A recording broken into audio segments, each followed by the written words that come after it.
Hi everyone, my name's Emma and this is for my drugs and behavior class. This is my outline for chapter 8, which is medication for mental disorders. And I did my outline for pages 161 to 164, which is the beginning of the chapter. To start off, it obviously talks about mental disorders and the medical model. The use of the term mental illness seems to imply a particular model for behavioral disorders or dysfunctions. The medical model has been attacked by both psychiatrists, who are medical doctors, and psychologists, who generally hold non medical doctorates such as a PhD or PSID. Or, yeah. According to this model, the patient appears with a set of symptoms, and on the basis of these symptoms, a diagnosis is made as to which disease the patient is suffering from. Um, Moving on from the book, for mental disorders, a set of behavioral symptoms is about all we have to define and diagnose the disorder. A person might be inactive, not sleep, or eat well, and not say much, and what little is said might be quite negative. This behavior might lead to us to call the person depressed. Does that mean that the person has a disease called depression with a biological cause and a potential cure? Or does it really only give a description of how he or she is acting in the same way that we might call someone crabby, friendly, or nerdy? This is something that obviously psychologists have had to work hard to figure out. And despite these attacks on the medical model, it still seems to be a guide to guide much of the current thinking about behavioral disorders. However, we don't have a clear biological understanding of how the drugs work how many of the drugs used work to reduce the symptoms of these disorders. Then the book goes on to explain classification of mental disorders. So, because human behavior is so variable and because we do not know the causes of most mental disorders, classification of the mentally ill into diagnostic categories is difficult. Nevertheless, some basic divisions are widely used and important for understanding the use of psychotherapeutic drugs, which I made sure to note, and it has been adopted. Then the book goes into talking about the DSM-5, which is the Diagnostic and Statistical Manual of Mental Disorders. This manual provides criteria for classifying mental disorders into hundreds of specific diagnostic categories. Um, Partly because this classification system has been adopted by major health insurance companies, its terms and definitions have become standard for all mental health professionals.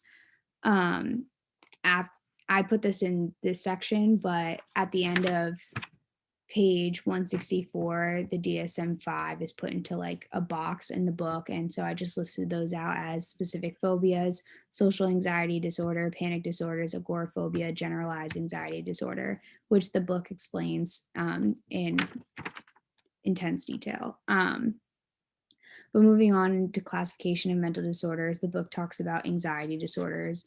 So as I was saying before, anxiety is a normal and common human experience. Anticipation of potential threats and dangers often helps us avoid them. However, when these worries become unrealistic, resulting in chronic uneasiness, fear, or impending doom, or bouts of terror or panic, they can interfere with the individual's daily life. Physical symptoms may also be present, often associated with activation of the autonomic nervous system, like flushed skin, dilated pupils, gastrointestinal problems, increased heart rate, shortness of breath, etc. Um, Obsessive compulsive disorder and post traumatic stress disorder used to be included within this group, but the new manual gives each of these its own separate chapter. These disorders all seem to have some form of anxiety associated with them, because for many years, psychiatrists classified benzodiazepines and other depressants as anti anxiety drugs, as I talked about in chapter 7. But we tend to think of anxiety not as a behavioral symptom, but rather as an internal state that causes the disorders. Um, from anxiety disorders, we begin to talk about psychosis. Psychosis refers to a major disturbance of normal intellectual and social functioning in which there is a loss of contact with reality, not knowing the current date, hearing voices that aren't there, and believing that you are a Napoleon or Christ are some examples of this withdrawal from reality. Many people refer to psychosis as reflecting primary disorder of thinking as opposed to mood or emotion.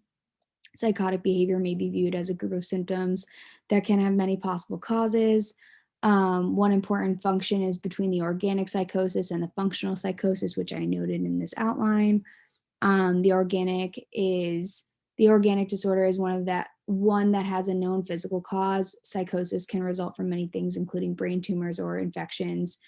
Um, Functional disorders are simply those for which there is no known or obvious physical cause. A person suffering from a chronic psychotic condition for which there is no known cause will probably receive the diagnosis of schizophrenia, which I also put down here. Schizophrenia, there is a popular misconception that schizophrenia means split personality or refers to individuals exhibiting multiple personalities, but instead, schizophrenia should probably be translated mostly as a shattered mind. And these who become incapable of having normal thoughts. Um, and then the book talks about mood disorders, which I highlighted here. Mood disorders refer to the appearance of depressed or manic symptoms. In simplistic terms, depression can be thought of as an abnormally low mood, and mania as an abnormally high mood. The important distinction in the DSM-5 model and in the drug treatment of mood disorders is between bipolar disorder, in which at least one manic episode has occurred, perhaps alternating with periods of depression, and major depressive disorder, in which only depressive episodes are reported. Um, and then I highlighted here major depressive disorder, only depressive episodes are reported, and individual human beings don't always fit nicely into these boxes, referring to the DSM-5 box. Um, and then I went on as at the end of page 164, taking a look into the DSM-5 box of schizophrenia. It says the characteristic symptoms, two or more of the following, including at least one of the first three. And the list goes on to explain delusions, hallucinations, disorganized speech, grossly disorganized behavior, negative symptoms. There is interference with social or occupational function, and the duration lasts for about at least 6 months. So that is my outline for chapter 8 for my drugs and behavior class, and I hope this was helpful.